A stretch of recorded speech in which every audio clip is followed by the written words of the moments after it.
Salve, tricolores! Começando mais um episódio do MorumbaCast, de número 13. Meu nome é Theo, é claro, e ao meu lado sempre ele, menino Larry. Valeu, Thelzinho. Salve, rapaziada. Começando mais um episódio do MorumbaCast, que nem o Theo falou, 13º. E vamos que vamos. Tamo com quem hoje aí, Thelzinho? Estamos hoje com uma presença muito especial, mais um jornalista que senta aqui em nossa mesa. Maurício Barros, seja muito bem-vindo. Muito bem-vindo. Jornalista, mas você já dá para dizer que você está acostumado com esse formato aqui, né? Também faz parte do Tricolaços, um baita projeto de podcast também sobre o São Paulo. E nas horas vagas, músico também. Seja muito bem-vindo. Muito bem, prazer, Theo. Prazer, menino Larry. Satisfação em fazer o podcast de número 13, um número essencial aí. E sim, né, o Tricolaço, na verdade, estou acostumado a contar histórias, a ouvir histórias, que a função do jornalista é essa, né? Nós somos historiadores do presente. E cada vez mais agora os caminhos levando a gente a nichar, um pedaço da minha vida é nichando conteúdo para o São Paulo, que, enfim, o time está na minha vida desde que me conheço por gente. E a música também, o Carbono 5 aqui, ó. Vim aqui com a camiseta da minha banda de pop rock, Instagram, Banda Carbono 5, tá? A gente tem um canal do YouTube também super legal. Estamos lançando o primeiro álbum da banda de músicas autorais, todas elas 10 canções autorais. Sim. A gente começou com uma banda que faz homenagens aos nossos ídolos, Beatles, Stones, Stevie Wonder, Rita Lee, Barão Vermelho e tal.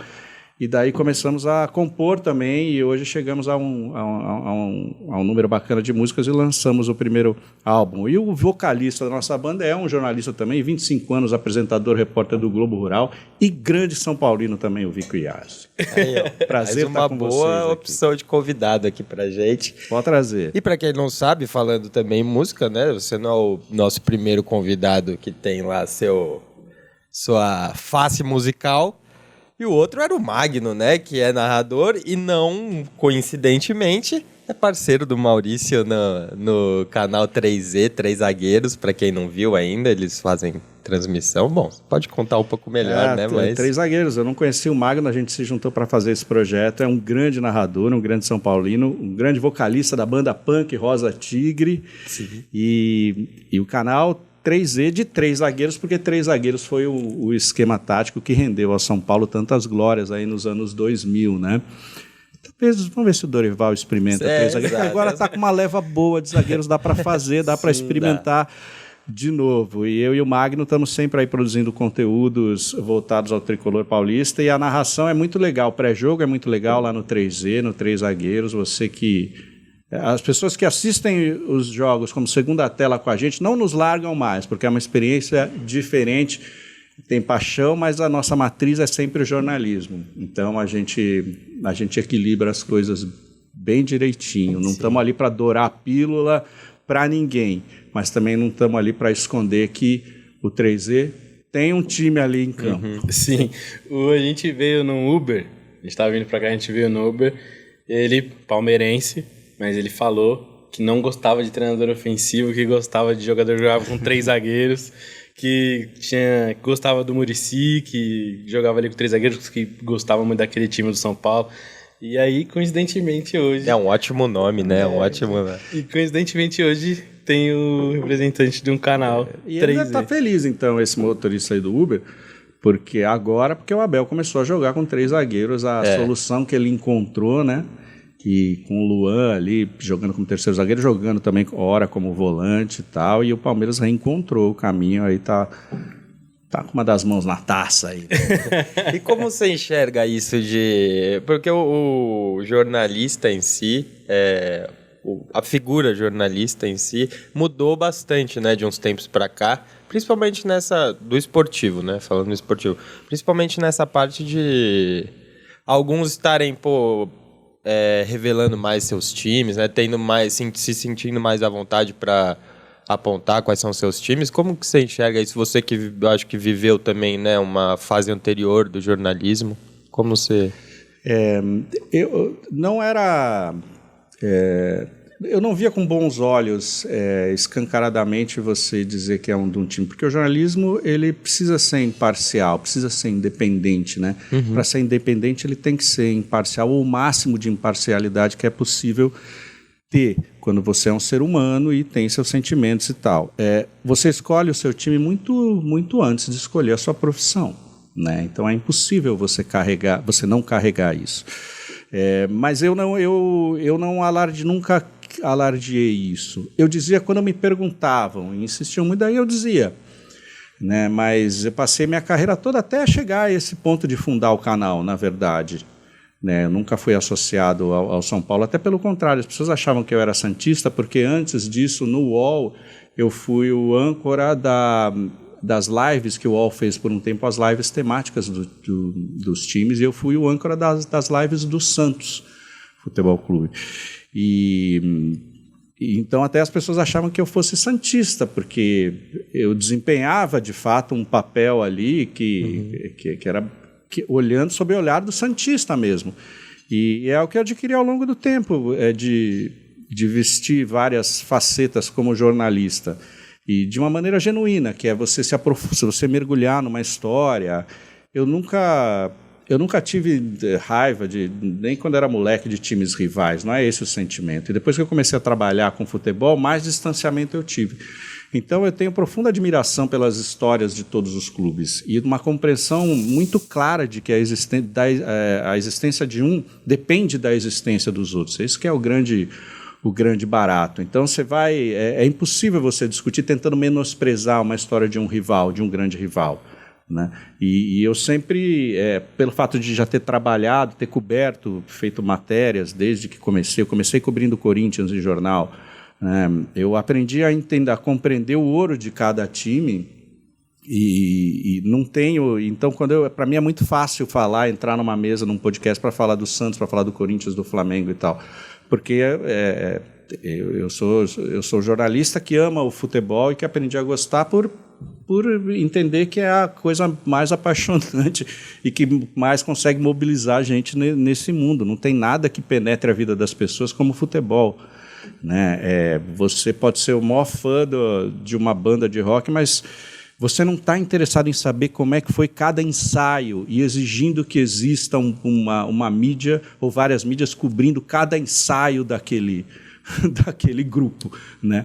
Por mais fanático que seja, isso é impossível, isso não gerou uma mídia. O futebol não gerou, a gente quer saber exatamente o que aconteceu no treino, como é que está a recuperação daquele que foi lesionado. Então, essa imensidão do futebol me fez compreender e acho que ter sentimentos generosos para com todos os times, né? Não só para com o meu. E a ida para uma coisa mais aberta, de uma São Paulinidade, veio até como uma circunstância até de mercado. Né? O mercado de conteúdo mudou demais, acho que para o bem, né? com uma democratização da possibilidade de você produzir conteúdo e de lançar e de divulgar esse conteúdo, independentemente de você ser uma grande empresa ou não. Né? Esse podcast é um exemplo disso. Você tem uma ideia, você leva adiante com poucos investimentos hoje, com celular, né? Um microfone e tal, a plataforma está lá, você pode usar sem pagar, né? E divulgar o seu trabalho. Isso é muito legal. E daí eu acho que levou um caminho, abriu um caminho para todos esses produtores de conteúdo voltados para os clubes. Os clubes brasileiros são tão grandes que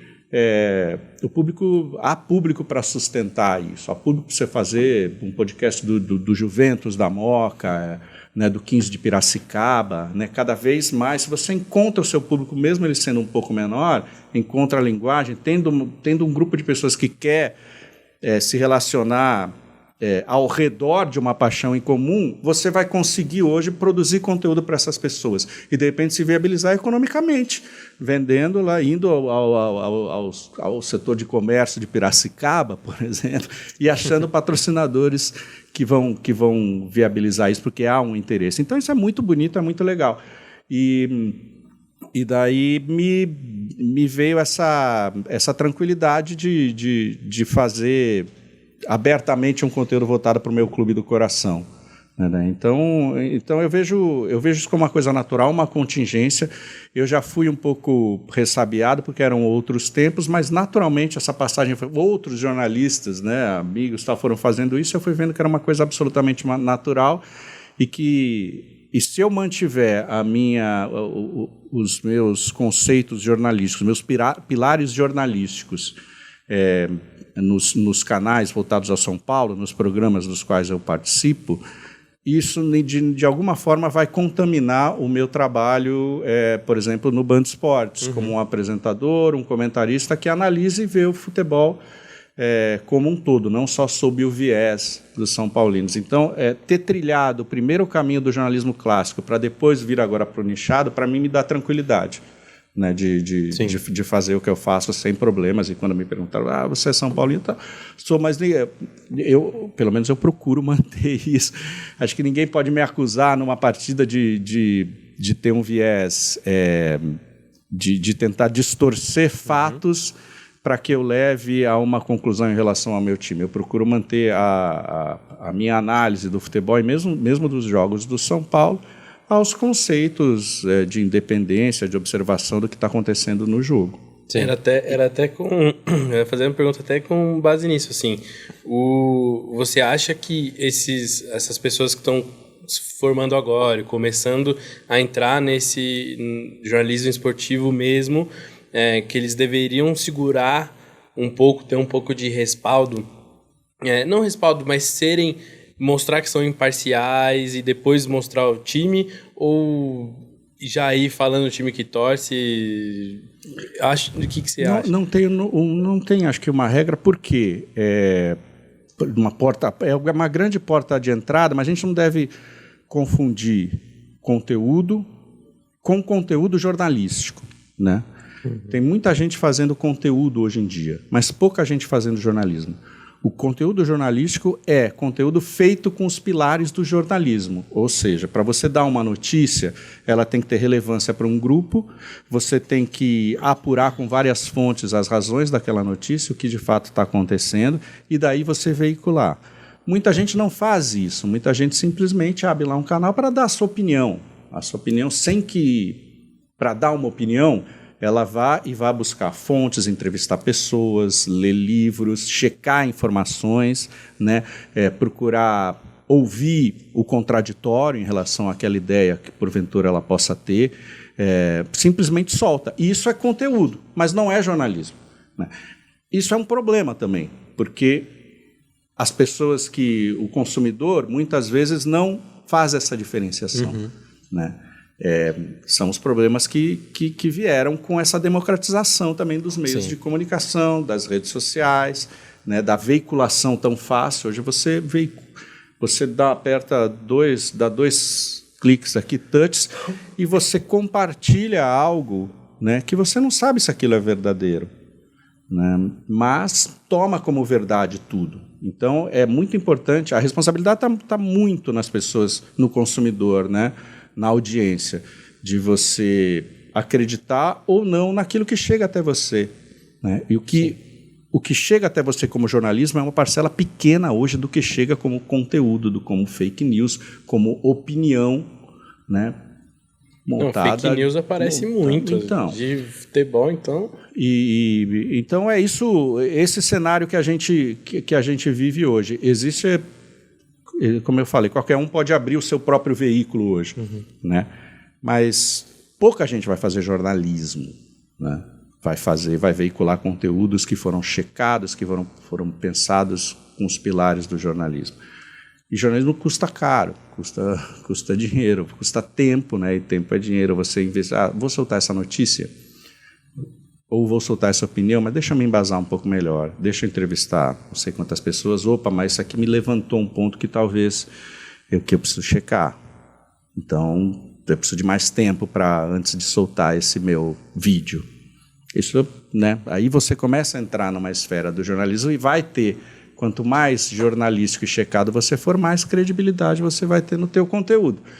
Mas como eu disse, hoje o jornalismo é apenas uma faceta dessa enorme massa de conteúdo que é produzido no mundo inteiro, inclusive no futebol, inclusive para cada clube. Sim, eu acho interessante isso, que na verdade quem dita as regras mesmo é o consumidor. A partir de um dado momento, ele deixa de depender só do veículo de informação, né, do programa de esporte ali, que ele vai assistir meia hora para, de repente, esperar tá ali aguardando um recorte de uma matéria ali sobre o time dele. Agora não, agora ele pode ir direto pro YouTube, para outras redes sociais, para buscar conteúdos diretamente sobre o time dele.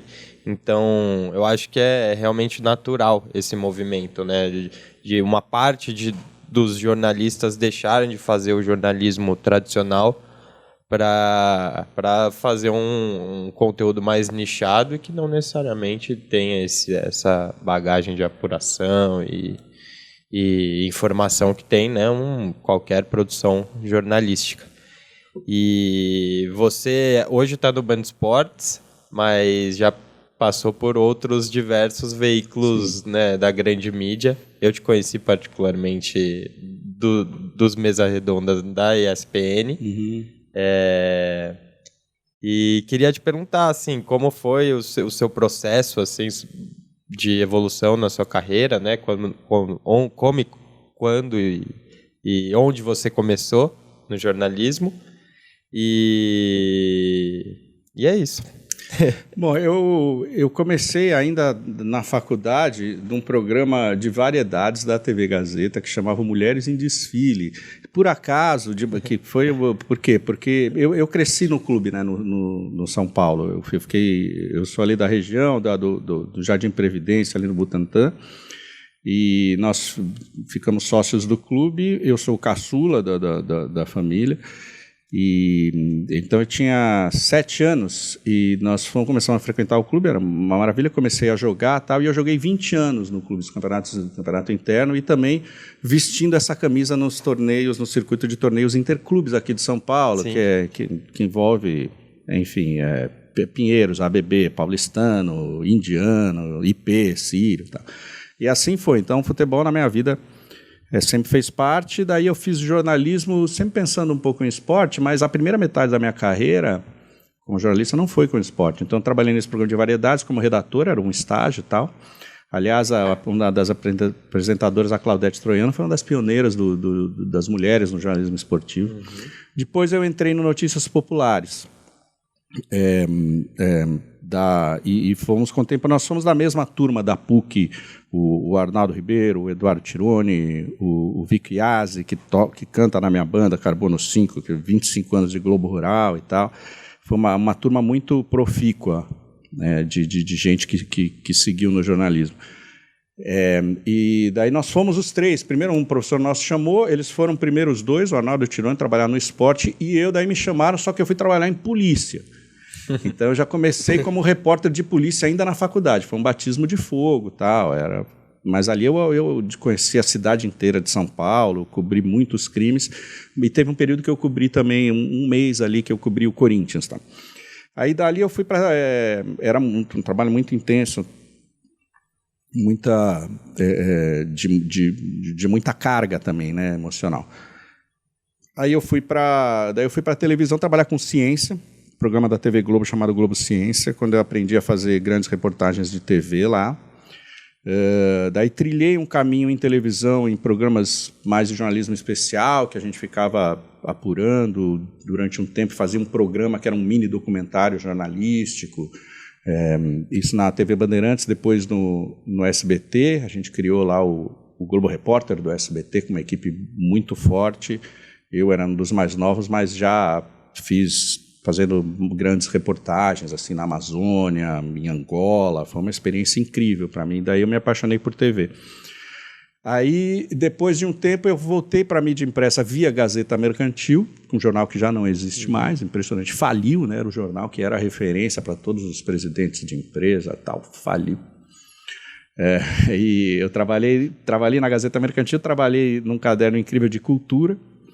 Nesse meio termo, eu havia terminado a faculdade e fiz um mestrado em ciência política na USP, que foi muito bacana. E fui voltando para a mídia impressa, a Gazeta Mercantil, daí entrei na Abril, onde daí eu mergulhei no esporte, na revista Placar, depois na Runner's World, que é uma revista de corrida, um título internacional que a Abril trouxe para o Brasil. A revista VIP, no intervalo, tinha uma coluna lá, trabalhei lá um tempo, e realizei um sonho, né, de dirigir essa que é a principal revista, sempre foi, né, agora está num outro tipo de produção, mas jornalística de futebol, né? Fui redator-chefe, depois diretor de redação da Placar e da Runners, num período muito, muito bacana. Eu me senti ali zelando por um patrimônio do futebol brasileiro. Aí a Abril entra naquela crise, né, que levou depois à recuperação judicial, e foi quando eu saí e fui para a ESPN, né, de novo, encontrando os meus amigos, o Arnaldo Tironi e o Jean. Na redação da Placar éramos eu, Arnaldo, o Jean, o Rizek, o nosso chefe era o Sérgio Xavier. E foi um período muito, muito legal. Que time, hein? Um time bacana. E daí daí na ESPN esse tempo, né? E agora, durante esse período de Placar, eu fiz muito Sport TV também. E depois da ESPN, agora no Band Esportes, que é um lugar que eu adoro, a gente tem uma liberdade tremenda e um canal que a gente está ajudando, né, com a nossa experiência também, contribuindo para que ele cresça, né, e consiga ocupar um espaço que eu acho que os outros canais voltados ao esporte acabaram perdendo um pouco. E hoje estou nessa, estou bastante contente e aprendendo uma nova função, que é a função de apresentador na televisão, de âncora, que eu tenho curtido muito. Não, legal. E quando você passou ali no jornal, você não tem os leitores, eles não tem não aparecem tanto, né, para quem ali escreveu o jornal e está distribuindo. E na TV, antigamente também não. E hoje, com a internet, assim, qual é a principal diferença que hoje as pessoas que te assistem, elas têm muita voz para poder chegar até você. Como que você lidou com isso, assim? Ou você nunca teve nenhum tipo de problema? Não, é sempre um impacto, né? Porque sempre foi uma posição muito cômoda. Você escreve, você diz, você fala, as pessoas te veem, e o que você quiser, sem ter um retorno. Às vezes você tinha um retorno lá, carta do leitor quando mandava, né? E lidar com a crítica, você tem que ter maturidade para poder lidar com a crítica. Quando as redes sociais aparecem, daí eu também lá na ESPN eu tinha um blog, você começa a entrar num contato mais intenso, né, com a audiência, né? E isso você precisa ter muito cuidado. Aí eu me lembro que quando o Ronaldo vinha, isso acho que foi na Placar ainda, o Ronaldo era para assinar a vinda para o Corinthians, né? Eu escrevi uma coluna do blog que eu achava naquele momento era uma medida que não cabia, porque o Corinthians vinha de uma recuperação com o Mano Menezes e tal, e com uma ideia muito pé no chão, né, orçamentária tal, que eu achava correta, e daí você vai dar um lance desse, quanto isso não custaria. Aí a maioria, enfim, daí foi impactante, porque daí vem uma enxurrada de mensagens raivosas do torcedor, né, porque o torcedor não pensa com a cabeça, pensa com os nervos e solta. E daí, enfim, você não sabe nada, quem é você, não sei o que para falar e tal, Ronaldo, o maior jogador aí que tivemos nos últimos tempos, melhor do mundo várias vezes, o Corinthians, você é um Zé Ninguém, você não sabe nada, aí vem, né, aí xingamentos e tal. Bem, eu fiquei particularmente chateado com um que me desejou hemorroidas. Isso realmente é uma coisa que me chateou, entendeu? Você falar que você não sabe nada, tudo bem, até concordo um pouco, tal, mas hemorroida não é uma coisa que você deseja para alguém. Isso me pegou. Mas daí aos poucos eu fui me calejando, fui entendendo e fui também me dissociando. Quando eu estava no ar, assim, num bate-bola, por exemplo, Não, eu falo, putz, eu começava a ver os comentários, tá? Você fica querendo saber o que as pessoas estão achando do que você acabou de falar. Aí eu vi que aquilo não era sadio, então daí eu me libertei um pouco disso e já com toda essa experiência pregressa, assim, você vai ficando, você vai lidando isso, acho que lidando com essa questão com mais maturidade.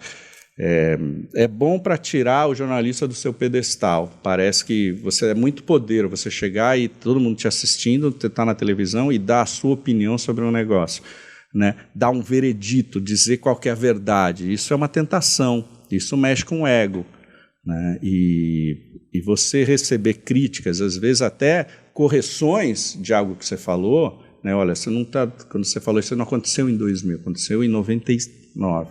Você falou aqui, não foi o fulano que errou esse gol, foi o outro, né?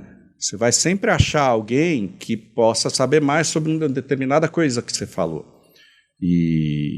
Então é bom para baixar um pouquinho o ego, sabe? Desinflar um pouco o ego dos jornalistas, principalmente em televisão, que mexe demais, né? Um poder, as pessoas reconhecem na rua, tal, o cara começa a se achar de fato o cara, ou a cara, começam a se achar de fato os reis, né?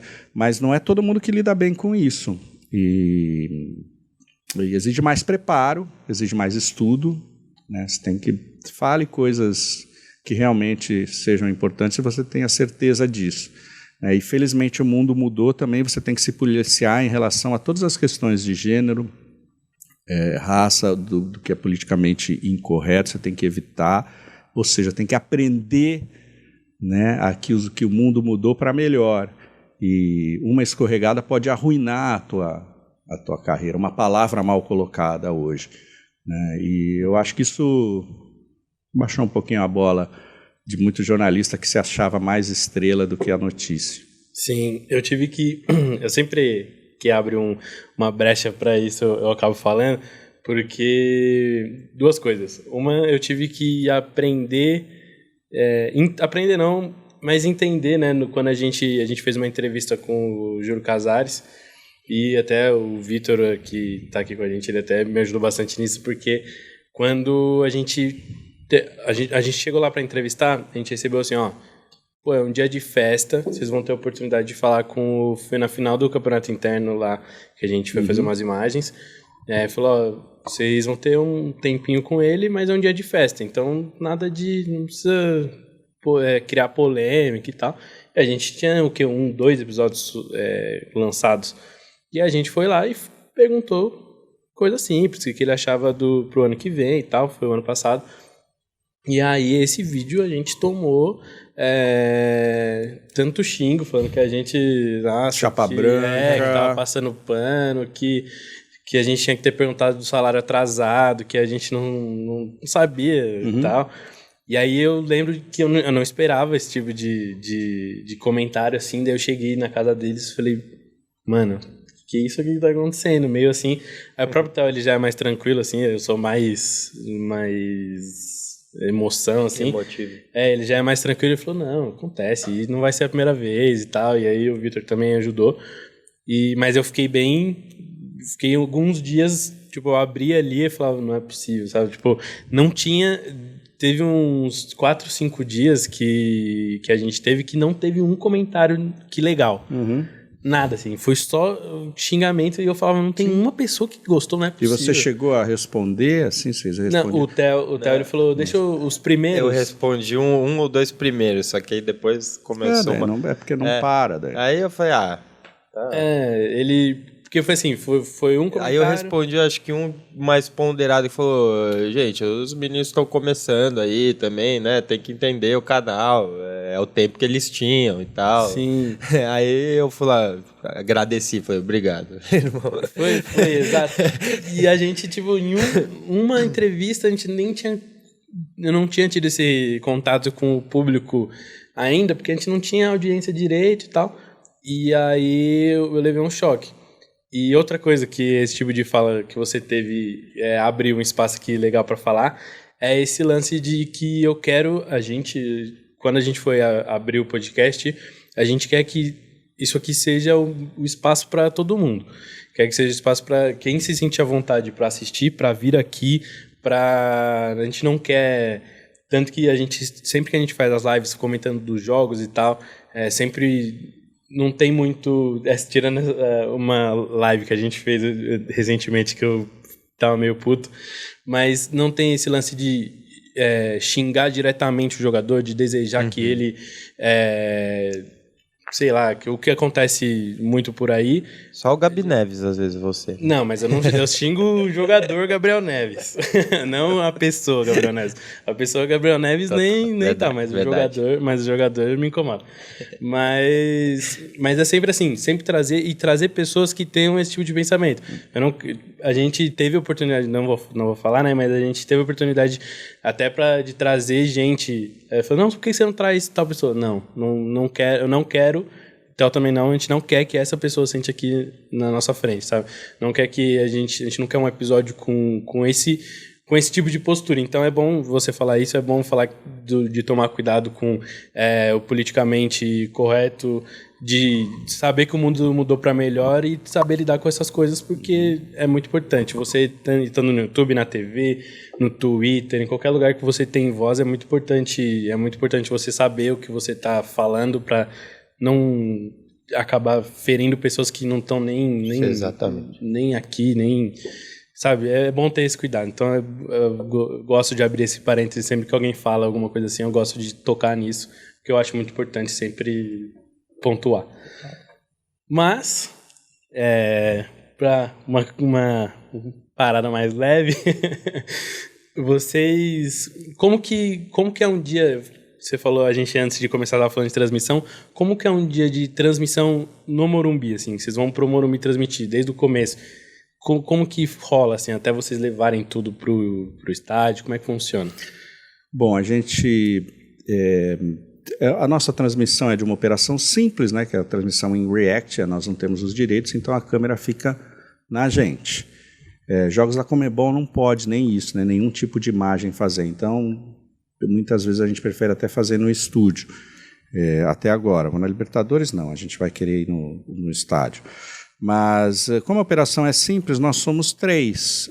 Eu, o Magno Nunes, que é o narrador, e um técnico, né, alguém na parte técnica. Normalmente é o Bruno Mancini ou o Og, que estão conosco, para nos ajudar na transmissão e na plataforma de transmissão que a gente usa. Então, nós chegamos... Só que a gente vai para fazer um pré-jogo, né, de 1h30, é o tempo, na verdade, mais comum que a gente faz de pré-jogo. Então, nós chegamos com uma antecedência boa, lá de umas 3 horas antes do jogo, para pegar um bom lugar ali nas cabines de imprensa, conectar a mesa de som, tem que ter um áudio muito bom, então a gente tem os nossos microfones, a mesa de som, o retorno, o técnico abre a plataforma, a gente tem um padrão de tela, né, as escalações e tal, e daí vamos falando, a gente fez todo um preparo editorial antes, né? Normalmente eu sempre procuro fazer uma live na véspera que chama Esquenta, que é trazendo alguém especializado na cobertura do adversário. Então, para a gente oferecer ao canal uma preparação, na verdade um pré-jogo que começa até na véspera. Conheça que adversário São Paulo enfrentará amanhã, ou enfrentará no domingo. E daí essas informações são super importantes para quando a gente for fazer o pré-jogo, porque eu também estou aprendendo, eu estou lendo sobre o adversário e estou aprendendo um pouquinho mais, me aprofundando um pouquinho mais nessa entrevista que eu faço com quem está cobrindo o dia a dia de um adversário. Então, a gente, daí começou 1h30, a gente começa a transmissão, nós temos uma música, o nosso clipe, né, que foi eu que compus essa música, e o Magno está cantando, chama Meu Tricolor, e daí a gente abre a transmissão e as pessoas começam a chegar. Então, é um momento, eu adoro fazer o pré-jogo, porque é opinião, é informação e é interação também. Então, as pessoas que estão ali, um jogo do teu time é uma coisa especial, a vida do torcedor é pautada pelos jogos do time, né? Não, domingo tem jogo tal, então é toda a agenda dele que montou, não, então tem que almoçar tal hora, E vai se programando para ver na TV ou para ver no estádio. Então a gente oferece uma entrada nesse universo do jogo que é mais específica do time do coração com antecedência. Então você começa a viver o jogo uma hora antes dele acontecer. É diferente, quem detém a transmissão precisa falar de todo mundo, dos jogos que vão acontecer, dos dois times. E muitos torcedores estão interessados em saber sobre a ótica do seu time. E é isso que a gente faz. Mesmo a análise do adversário é sempre sobre a ótica, como derrotar, quais são os pontos fracos e como se proteger desse adversário. Então a gente começa a trocar ideias, jogar essas informações, ouvir as pessoas que estão lá e cada vez mais vai participando da transmissão até que o jogo comece. Daí a gente faz uma narração, evidentemente com o olhar, com as lentes do torcedor são paulino. Aos poucos a gente vem conseguindo ter também um repórter fora, né, que é o Alê Salvador, também nasceu na Placar, trabalhou na Veja, está lá conosco produzindo também o Tricolaços, às vezes apresentando o programa. Grande São Paulino também, por exemplo, nesse jogo do Rio de Janeiro, o São Paulo e Fluminense, ele estava lá no Rio, né? E a gente cada vez mais vai ganhando corpo e vai podendo também, de repente, ter o Alê, um outro repórter, dentro do próprio campo para alimentar ainda mais a nossa transmissão com a temperatura lá do gramado. Então, mais ou menos, a rotina é essa, a gente vai até o final do jogo. Às vezes, como a gente tem muito essa interação, essa parceria com o canal do Arnaldo Tironi, muitas vezes, quando eles estão no estádio, a gente estende um pouquinho mais do nosso pós-jogo para eles terem tempo de sair do estádio e chegarem ao estúdio. E muitas vezes a gente entra também no início do pós-jogo deles, porque às vezes eles não estão no estádio e a gente está, né? Fazendo um pouco essa passagem também de público. E isso ajuda também a gente a atrair muito público. Eles começaram antes, tem um público muito maior que precisa conhecer a gente também, né? E são aí quase 8 meses de existência. A gente tá feliz com o crescimento do canal, está sendo bem bacana. Sensacional. E você falou dos Tricolaços. Como que está sendo essa experiência para você nesse formato mais de podcast? Porque é diferente, né? Você trazer um convidado presencial ali do que gravar, de repente, uma live com o Magno, mesmo que tenha uma participação especial, como você já apresentou. Mas está gostando de fazer? Muito. Eu gosto sempre gostei de contar histórias, né? Tanto que a minha adaptação melhor para fazer as reportagens foi quando eu trabalhei em veículos de jornalismo mais dito especial, não o diário, porque eu tenho mais tempo para apurar e para contar a história, né?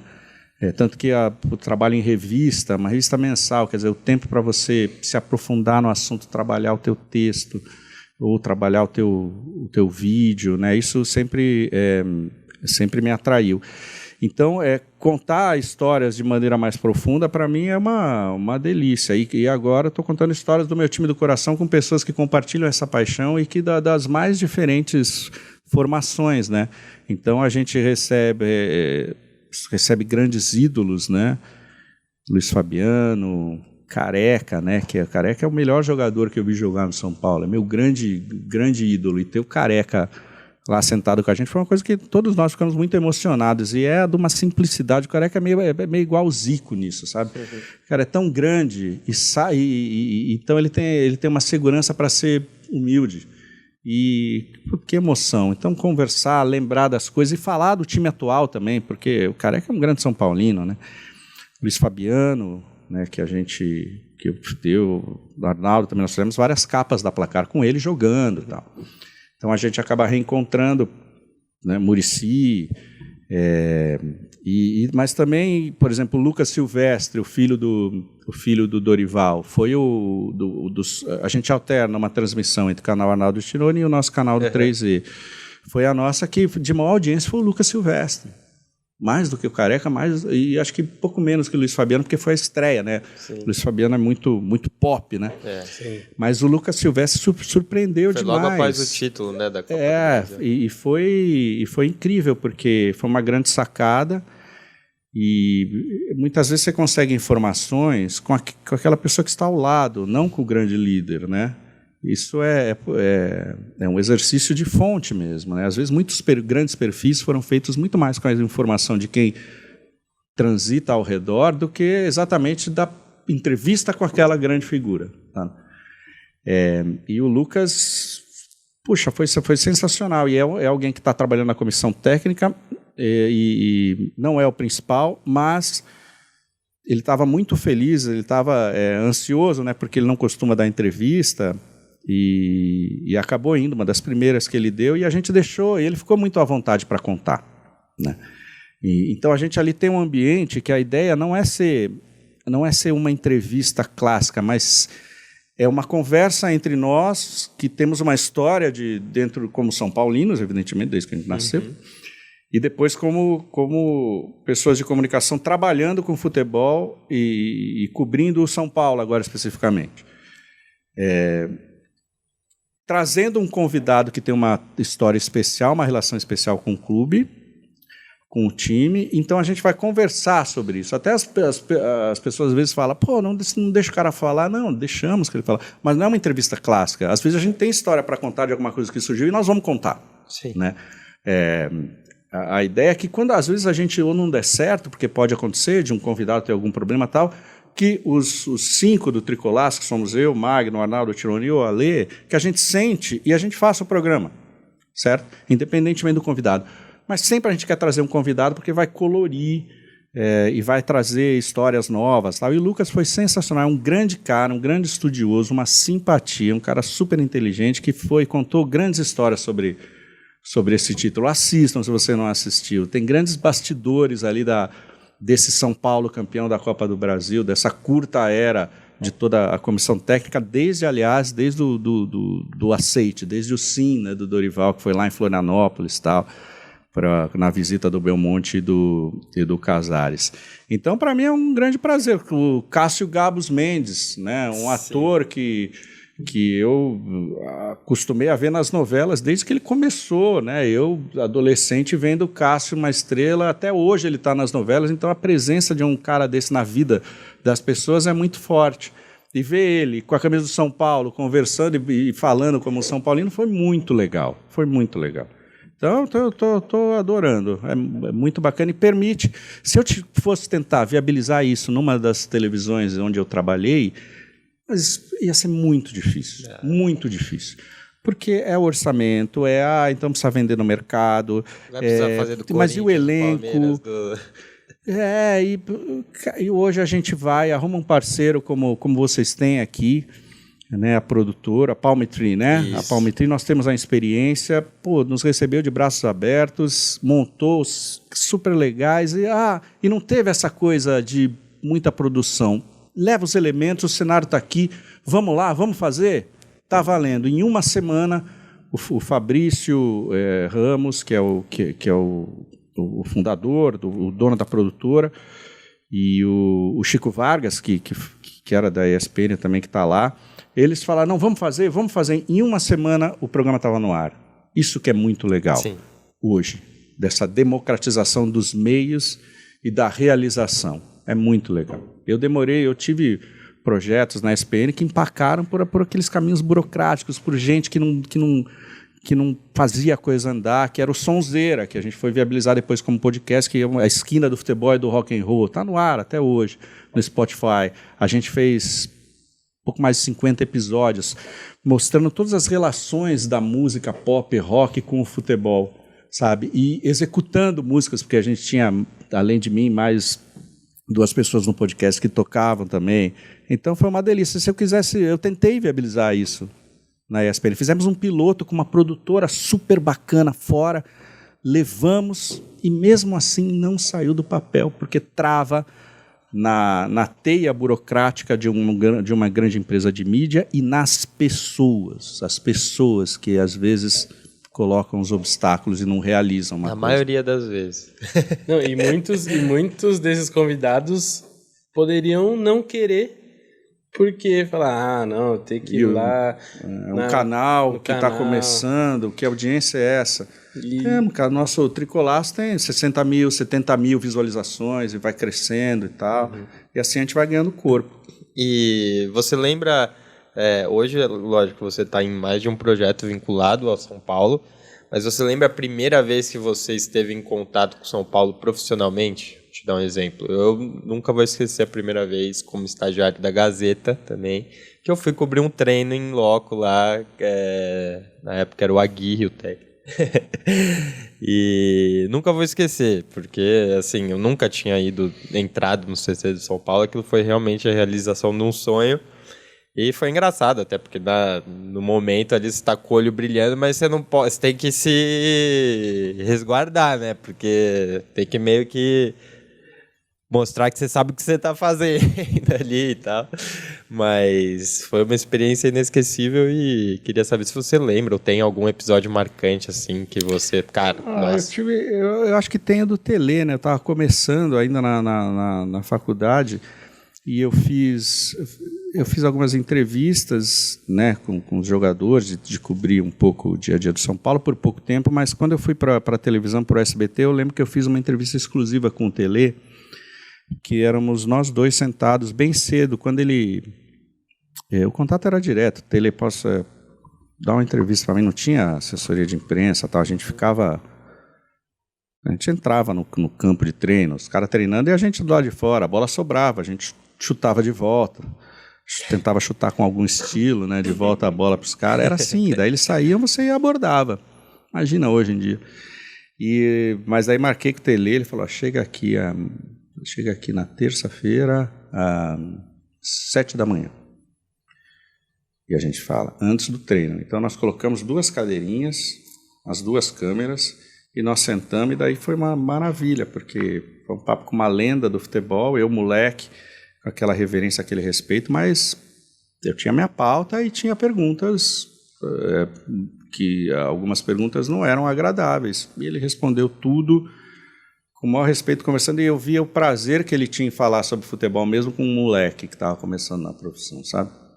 E com respeito daí, porque daí fora do ambiente, um papo assim, tete a tete, tinha só os câmeras, tal, amanhecendo no CT, e ele lá de bermuda, já preparado para o treino, o apito que ele tinha na mão, enrolado assim no cordão, e a gente batendo papo sobre futebol. Foi um momento super especial, esse que eu não esqueço.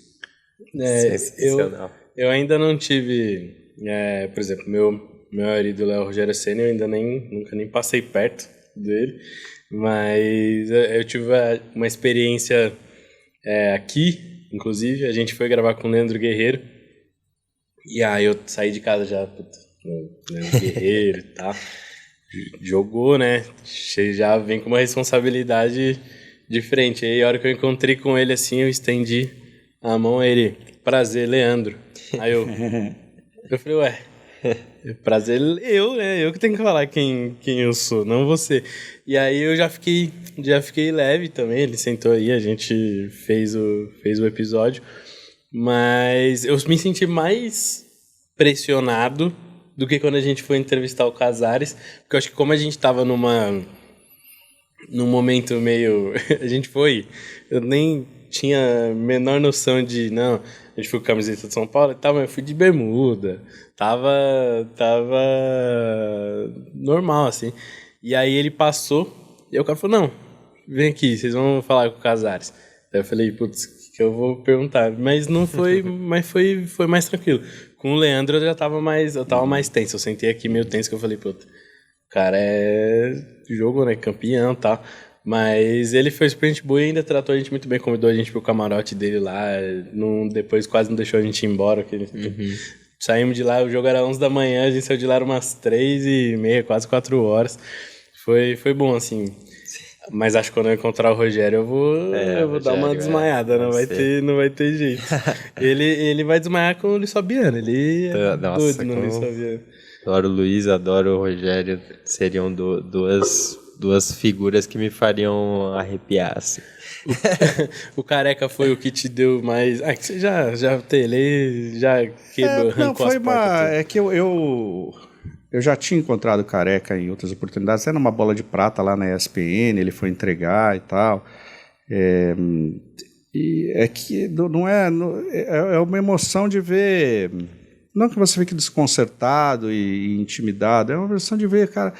você vê o que ele representou na tua história, mas como ele é, né? Porque você tem muito ídolo que você, quando conhece pessoalmente, ou quando fica sabendo de determinadas posturas, você acaba vendo que se desiludindo, porque é uma visão de mundo completamente diferente da sua, né? Então é importante você saber separar também vida e obra. Muitas vezes você tem um reconhecimento pelo que aquela pessoa realizou em termos de trabalho, mas que, do ponto de quando você conhecer um pouco mais sobre a personalidade, você viver um distanciamento. É importante que você separe também, você não deixe o que você pensa dela como indivíduo, cidadão ou cidadã, daquilo que é o tema do teu trabalho, que é a realização profissional do sujeito. E você não deve deixar isso contaminar. E a mesma coisa o contrário, quando você está realizando um trabalho.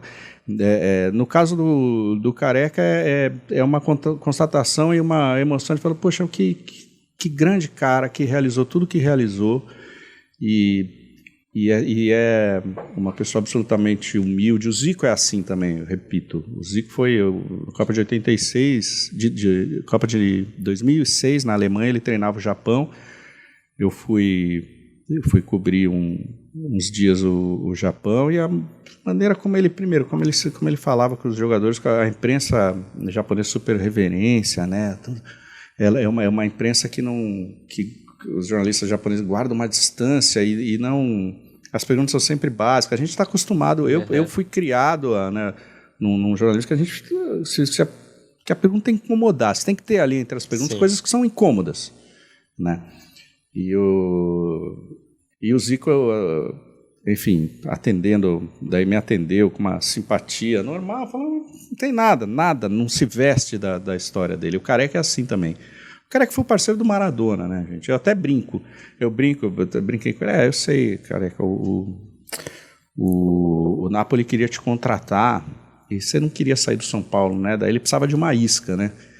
Daí eles resolveram, puxa, como é que nós vamos trazer o Careca, né? Vamos fazer o seguinte, vamos pegar o Maradona, vamos trazer para cá, quem sabe a gente convence o Careca. Mas o que a gente estava falando sobre, você falou do Rogério, do Luiz Fabiano, é importante, se você quer que o seu conteúdo seja um conteúdo jornalístico, é importante que você exercite um distanciamento daquela pessoa.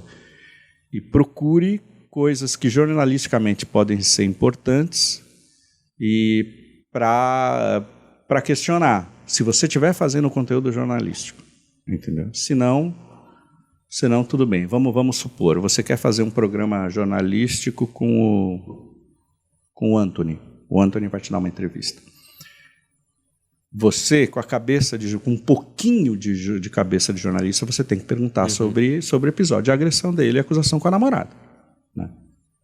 Aí, muitas vezes, o assessor de imprensa pode falar, ele vai, mas você não pode fazer nenhuma pergunta sobre isso. Isso acontece muito. Aí cabe a você concordar ou não, né? Eu não concordaria. Existe uma coisa gritando por aí, né? Agora, existem casos que, às vezes, você tem que ter bom senso e precisa mas isso aqui... ele não quer falar sobre esse episódio da vida dele que aconteceu não sei quando. Você fala, mas tá. Daí você tem que pegar e analisar. Bom, tá bom, esse episódio aqui ele não é tão relevante para todos esses outros assuntos que a gente tem que conversar com ele. Aí você pode analisar. Cada caso é um caso. Tem outras situações que não. Que você fala, não, mas isso aqui, daí eu vou cair, de fato, numa entrevista o quê? Chapa, daí a pessoa está me usando, entendeu? Exato. A pessoa está me usando. Agora, uma coisa que mudou demais com os tempos foi o episódio do Cuca, a gente viu isso. Quando esse episódio aconteceu lá atrás, né, começo dos anos 80, quanto tempo o Cuca ficou trabalhando normalmente sem nenhum questionamento? Mas, de repente, o mundo mudou. E isso voltou à tona, e nós chegamos numa situação que ele não trabalha mais no Brasil. Por isso, né? Não trabalha. Sim. Nenhum. Que clube, né? É uma questão que está colocada aí. Olha como... E ainda procuram ele, né? Ou acontece como aconteceu no Galo, né? Que ele ia fechar e aí a torcida se posicionou contra, né? Principalmente uma torcida majoritariamente feminista também, né, da torcida do Galo. E aí o acordo foi... Você vê, mas olha como as coisas mudam e nem tudo é estanque, né? O mundo muda, felizmente. O Cuca foi ovacionado, ele foi campeão da Libertadores com o Galo. Palmeiras começou essa sua fase gloriosa com o título do Cuca em 2016. Sim. E agora, por uma questão lá no passado, então ela passa a ser relevante porque o mundo muda, né? Só que não é uma no Corinthians também aconteceu isso. Enfim, sobre o que mesmo? Por que eu falei isso? Sobre essa coisa dos ídolos que você falou, né? Então é importante esse exercício para vocês também. Peraí, eu vou fazer uma entrevista, o que eu quero? Você pode fazer uma entrevista como fã, não tem problema. Você assume e tal. Mas se você quer que o teu conteúdo seja um conteúdo de matriz jornalística, aí você tem que se distanciar, né? Porque senão eu quero ser conhecido como jornalista. Mas mas você não é jornalista, você é um fã das entrevistas que você faz, cara. Você não perguntou nada sobre isso, sobre aquilo, tal. Você é assessor do cara. Eu tenho espaço hoje para tudo. Total. Pode falar. Um pastelzinho de vento aqui, ó. Boa. Não, pode comer. É verdade, a gente nem tocou no assunto, né? Estamos hoje. Você foi um convidado privilegiado aí. Hoje é dia de feira, né? E a gente aproveitou. Isso aqui é uma maravilha. Não, é. E tá bom, tá gostosinho. Mas esse lance do jornalismo, que ele, desde lá do começo que a gente falou, eu tava com isso na cabeça para perguntar. Por exemplo, hoje as pessoas precisam dar as notícias de forma muito rápida. Aconteceu agora, a pessoa já quer 40 minutos. 5 minutos tem que estar publicado. Você acha que isso prejudicou muito o trabalho jornalístico sério de, não, eu vou consultar essa fonte, deu uma notícia, o Luciano, um exemplo besta, o Luciano vai para Arábia Saudita, aí a notícia precisa sair em 5 minutos para ela ter clique, só que na verdade ele não vai. E aí já tem lá um monte de matéria, ninguém checou. Você acha que essa velocidade que a internet trouxe prejudicou muito esse trabalho jornalístico? E quem faz esse trabalho sério de checar acaba tendo menos visibilidade do que essa loucura de querer postar o tempo inteiro? Acho que prejudicou, sem dúvida nenhuma, né? Essa briga meio irracional, né? Porque quem deu primeiro, você olha, saiu aqui no meu portal 15 segundos antes que o seu. A melhor coisa é você dar uma notícia bem dada, não uma notícia rapidamente dada, porque o risco de você dar uma informação errada é muito grande e coloca em xeque a sua credibilidade, né? Mas, sem dúvida, o afã, né, a cobrança, os caras deram isso na nossa frente, por que a gente demorou tanto a dar? Porque a gente não conseguiu checar. Não dá para dar uma coisa sem checar. Então, muita gente, muito artista já morreu por aí, estando vivo, né? Muito jogador foi contratado sem que nem ele soubesse. Quer dizer, ainda mais no futebol, quando vem essas coisas de mercado, a quantidade de chute, né? Que especulação, interesse, acaba virando notícia e contratação, né? E notícia, na verdade, se é dado uma nota num portal dizendo que o Luciano vai para a Arábia Saudita e ele não vai, não é notícia. É mentira. Né? É especulação. A notícia é algo que tem lastro na verdade. Né? Aí existe um interesse, tal, estão negociando. Daí você foi e apurou com as partes que de fato sentaram uma vez e começou uma negociação. Aí tudo bem. Mas é um cenário de fato complicado, porque você tem um certo afã aí por chamar o mérito da notícia para você. Prejudicou, sem dúvida. Eu repito, melhor que dar a notícia rapidamente, a informação rapidamente, é dar a informação bem apurada. Tá? Isso não tem preço, porque isso vai construindo a tua credibilidade. Então, o que vai acontecer? O que é o ideal que aconteça com quem quer credibilidade? É que quando a pessoa pode até ficar sabendo de alguma coisa por uma via de rede social, é que a pessoa fala, mas será que é verdade? Deixa eu entrar lá no Tricolaços, deixa eu entrar no MurumbaCast para ver se tem alguma no Twitter deles, para ver se tem alguma coisa sobre isso. Você vai procurar checar se aquela notícia de fato tem um fundo de verdade naqueles canais aos quais você confere credibilidade. Eu perguntei isso, eu ia perguntar isso já, porque eu abri o YouTube esses dias e aí apareceu um vídeo de um canal que fala sobre o São Paulo e aí tinha muita view, assim, muita view, e era Neto falou sobre venda de Beraldo. Sobre a venda do Beraldo. Aí eu bati o olho assim e falei, ué, como assim? Nem cliquei no vídeo, né? Porque eu já saquei que era mentira. Mas assim, muita visualização. Uhum. E aí, esse tipo de pessoa que faz isso, joga lá no YouTube, tem as visualizações, pega o dinheiro, mentiu lá e tá tendo nenhuma consequência disso. E aí, até que ponto vai você poder jogar essa fake news para poder ter a visualização? Até onde você vai inventar? Isso acaba me deixando preocupado, que você pode inventar qualquer coisa, às vezes nem só sobre São Paulo, você pode inventar qualquer coisa, vai ter a visualização vai prejudicar sei lá quantas outras pessoas. Então, me dá uma certa preocupação esse tipo de coisa. É muito complicado, porque... né, a galera tá acostumada nas redes sociais não ter responsabilidade nenhuma pelo que fala, né? Eu acho que nesse caso desses canais menores, o problema é mais de quem está consumindo a informação, escolhe consumir aquela informação que já tem, sei lá, uma thumb estranha, um título meio chamativo demais, sabe? Acho que é um pouco mais a responsabilidade do consumidor nesse caso. Mas é verdade, quando você vê... É que é raro, né, a gente encontrar, sei lá, um canal grande publicando um vídeo descaradamente mentiroso, então... mas, assim, a questão da velocidade em veículos grandes é um problema mesmo, porque existem muitos macetes atualmente que meio que mascaram, né, isso, que a notícia entra no ar em 5 minutos, mas você abre, tem só o lead e embaixo, em instantes, mais informações, sabe? Mas eles subiram, ele não esperou a notícia sair inteira, mas o jornal já subiu, já para ir ganhando o link, né? E aí sim, quando sair o resto da história... completa.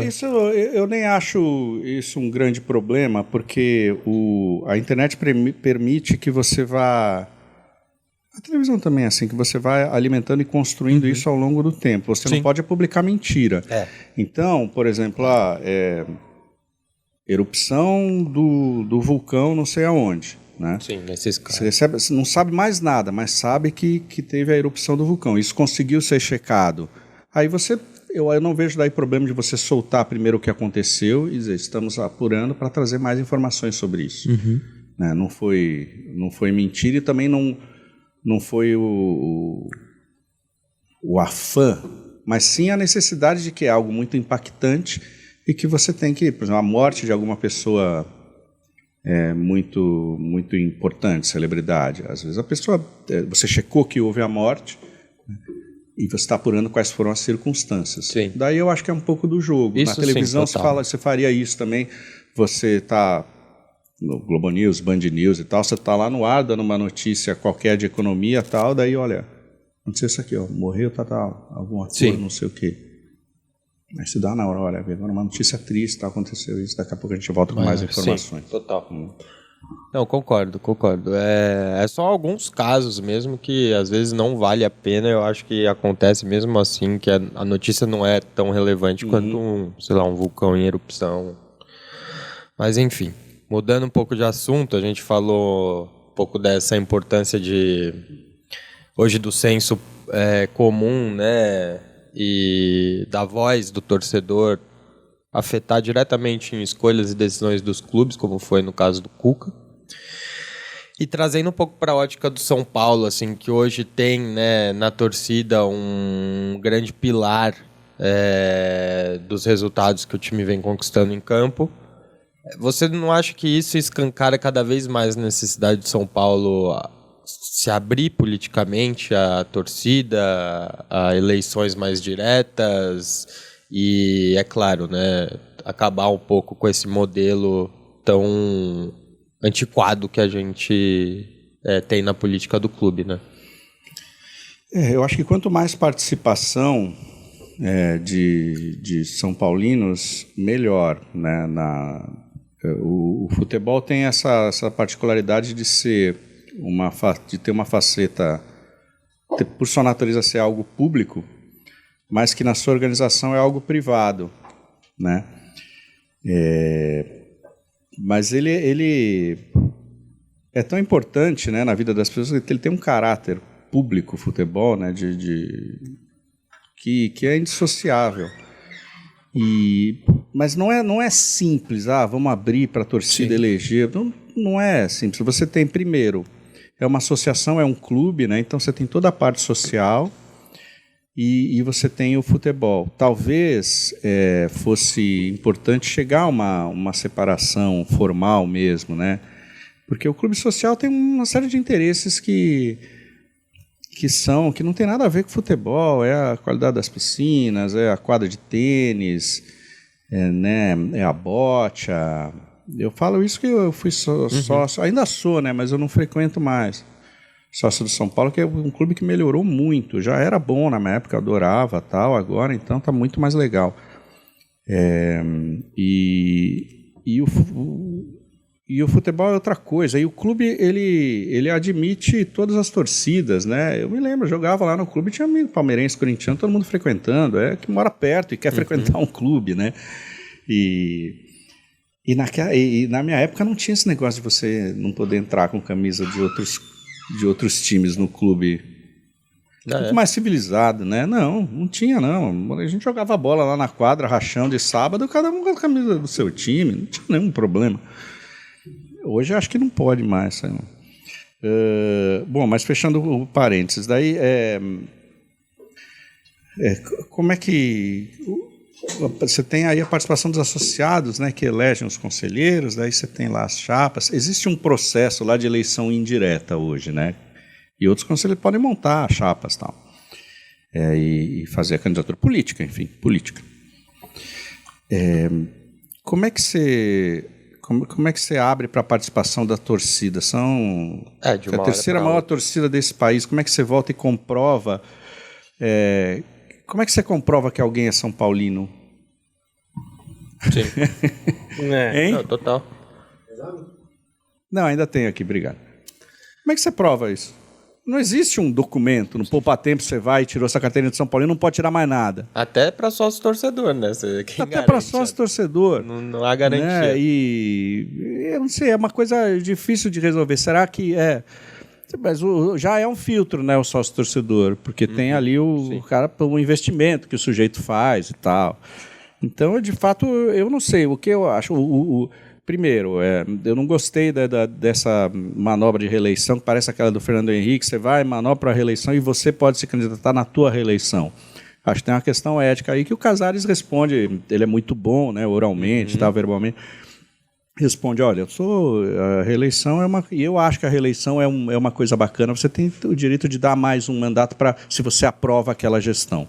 Mas acontece que, como aconteceu lá no caso do Fernando Henrique, ela não existir, e você manobrar politicamente, tendo o poder, para que essa lei valha também para você, tem uma questão ética aí.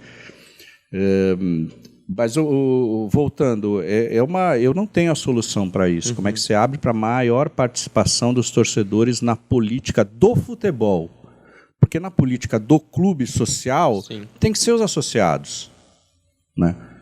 Agora, o futebol ele é mais do que os associados, né? Todo mundo, todos os São Paulinos que compram ingresso, são sócios torcedores, são os São Paulinos que compram o pay-per-view, né? Que compram as camisas, os produtos licenciados e tal. É uma coisa complexa, eu não tenho a solução, não.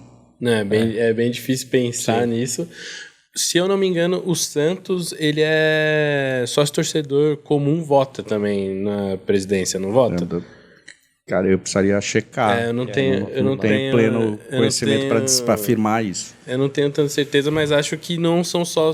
Porque eu acho que nem sei se tem clube lá, não deve ter, né? Mas eu não sei onde fica nem nada. Mas acho que eu já ouvi alguma coisa assim.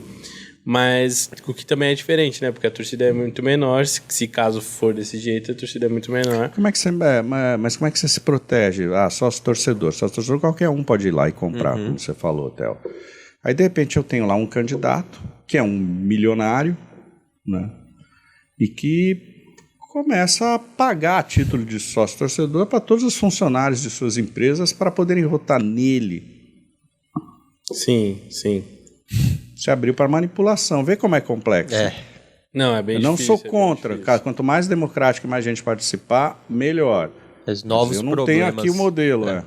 Não dá para pensar em alguma coisa. Mas essa linha de pensamento que começa separando o social do futebol pode ser um caminho, né? Pode ser, eu também não... Você tem não com essa razão, com esse motivo de aumentar a participação de torcedores, mas sim por um motivo para tentar salvar o futebol do clube, são as SAFs, né? Que é um outro modelo que está chegando aí, clubes conseguindo bons resultados com isso. É o caso do Botafogo, por exemplo. E outros clubes também não, né? Você vê a maioria Cruzeiro, dos times debaixo da tabela. Você vê Cruzeiro, o Vasco teve problemas. Bahia. Não, é difícil. O Curitiba também. Mas é tudo muito recente também, né? São projetos... Mas acho que até por isso que eu não gostaria de uma SAF no São Paulo. Porque o São Paulo, ele precisa ter essa... Eu acho que precisa ter essa... Não, a gente precisa ser campeão e tal, vamos tentar ganhar. A SAF, não necessariamente, a empresa não vai pensar dessa forma. O que é ganhar? Para eles pode não ser necessariamente ser campeão, entendeu? Pode ter essa... ganhar, a gente tem que lucrar X. Então a gente vai trabalhar para lucrar X, independente se for campeão ou não. Por exemplo, para a SAF do Vasco, exemplo. Se for rebaixado, para eles não vai ser nossa, fomos rebaixados. Não, porque nem se interessam tanto por futebol assim. Mas é que você se é rebaixado, você desvaloriza o seu negócio, você recebe menos dinheiro de televisão, menos visibilidade para os seus patrocinadores, então os contratos tendem a ficar menos rentáveis. Você tem uma associação direta entre o bom desempenho esportivo e o lucro, né? E a realização de lucro. Então, ninguém que compre um clube vai querer que ele esportivamente tenha maus resultados. Na verdade, ninguém que compre um time. Sim. Né? Porque ele deixa de ser o clube e você comprou um time. Sim. Então, é uma realidade complicada. Ao mesmo tempo, uma sociedade anônima do futebol é um negócio. As pessoas aportam aquele dinheiro visando o lucro a médio e longo prazo. Então, na primeira oportunidade, por exemplo, de realizar um lucro com um jogador de base, vai tomar essa decisão, receber essa proposta, não interessa que eu estou na reta final do meu campeonato aqui. Talvez eu não consiga outra proposta dessa monta. E pode tomar a decisão que seja olhando a finança e não o futebol, não o desempenho esportivo. Isso pode acontecer. Sim. Pode acontecer com o clube também, mas com associação e tal. Acho que a gente só vai ter mais a dimensão, né? Daqui 1, 2 anos, do que vai ser uma boa SAF, uma SAF. Ao mesmo tempo, você tem por muito tempo, o Corinthians foi do Dualib, teve um dono, né? Hoje o Palmeiras é da Leila, os palmeirenses podem discutir isso aí. O que mais? Você tem verdadeiras dinastias, né? O Furacão, o Atlético Paranaense, que também vai para esse caminho de SAF, mas sempre foi do Petralha. Né? Quanto isso é bom também. Você teve associações de que o presidente se perpetuou no poder. O Vasco, uma associação que muito tempo foi do Eurico Miranda. Né? E daí? É bom ser associação desse jeito? Sim. Não quero ter um dono. Como não quer? Já tem um dono há tanto tempo que esse grupo... É que são muitas... Uma realidade não é né? simples, é uma realidade complexa. Então, você não pode afirmar o melhor modelo é a associação, o melhor modelo é a sociedade anônima do futebol. Não dá para afirmar. Acho que tem... Você tem que ver qual que é o modelo mais competente para o fim. O fim de um time de futebol é esportivo. Ou senão você é desses times que são incubadoras, né, que existem alguns times pequenos que estão aí só para revelar jogador e não tem torcida e nada. É um negócio. Válido também. Sim. Mas, sei lá, né? Eu acho que time grande, o fim tem que ser esportivo. E não eu dá também acho. Ele nasceu, é isso que sustenta esse grande negócio. Né? E você acha que essa fase que o São Paulo, falando em resultado, essa fase que o São Paulo vive hoje, já há 2, 3 temporadas sendo mais competitivo, é mesmo uma nova fase ou título da Copa do Brasil seria um lampejo, assim, por exemplo? Não, eu acho que é uma nova fase, sim. Representa uma virada, mas isso não é 100% fato consumado, né? Mas é uma virada no processo. Poxa, um título dessa monta, da maneira como ele veio,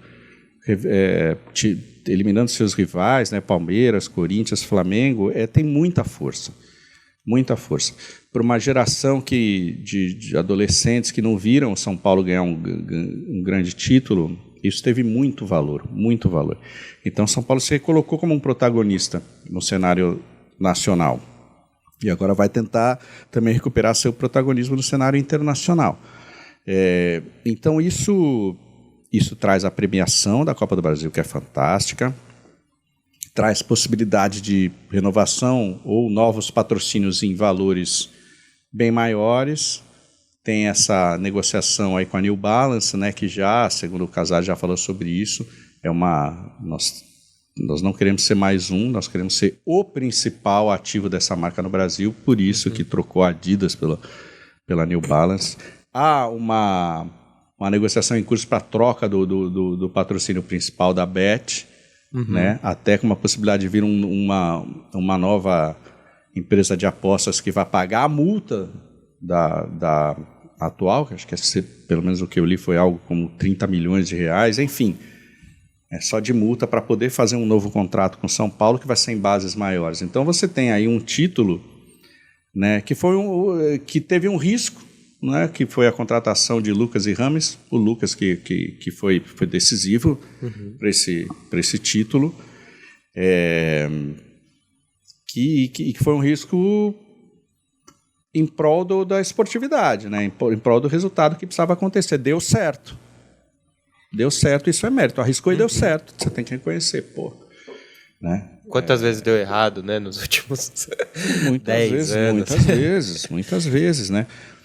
Então, agora você tem condições, o elenco é um bom elenco, você tem um técnico, um treinador que conhece o clube e que está consolidado, né? Um ambiente, uma harmonia com torcida muito grande, uma torcida que está gerando muita receita e muita vibração, está criando um clima no Morumbi, isso tudo é vendável também, né? Não só o montante da quantidade de gente que está indo, e sócio-torcedor e tal, mas o Morumbi como um cenário que está sempre cheio é algo que valoriza tudo, todos esses contratos, né? Então eu acho que dentro de campo, o elenco é bom, precisa de alguns reforços e tal, pontuais aqui e ali, mas se mostrou com a recuperação dos jogadores que estão machucados, né? Se mostrou competitivo, a chegada aí de estrelas, a recuperação de jogadores que são importantes, Galopo, Igor Vinícius e tal. Então você olhando isso não é uma análise passional, ela é racional. Racionalmente São Paulo vive um outro momento e vive uma perspectiva para a temporada 2024 que não viveu desde a conquista do Tri, né? no final ali dos anos 2000. Então isso para mim é uma realidade, sim. É uma realidade e um desejo que essa realidade, de fato, traga mais conquistas, um 2024 melhor no Campeonato Brasileiro e tal. E eu acho que o São Paulino tem sorte, porque o futebol é muito cíclico, né? Você tem períodos de conquistas dos clubes, daí você tem períodos de vales. Em relação aos seus dois principais rivais, o São Paulo passou muito menos tempo sem título. O Corinthians ficou 23 anos sem ser campeão. Você imagina, né, o que é isso, o sofrimento. Né? E que muitas vezes a torcida cresce, né? Tem esse fenômeno e tal. O Palmeiras ficou 16 anos. O São Paulo ganhou o Brasileiro em 2008, né? O último do Tri. Foi ganhar em 2012 a Copa Sul-Americana. Aí ficou esses 8 anos para ganhar em 2020 o Campeonato Paulista. 21 Campeonato Paulista. Então nós estamos falando de 9 anos, né? De 12 para 21. Sem enfrentar rebaixamento, né? Sem enfrentar rebaixamento. Então, não são da mesma expressão, mas, gente, o Palmeiras e o Corinthians quebraram o jejum com o Campeonato Paulista. Sim, né? sim.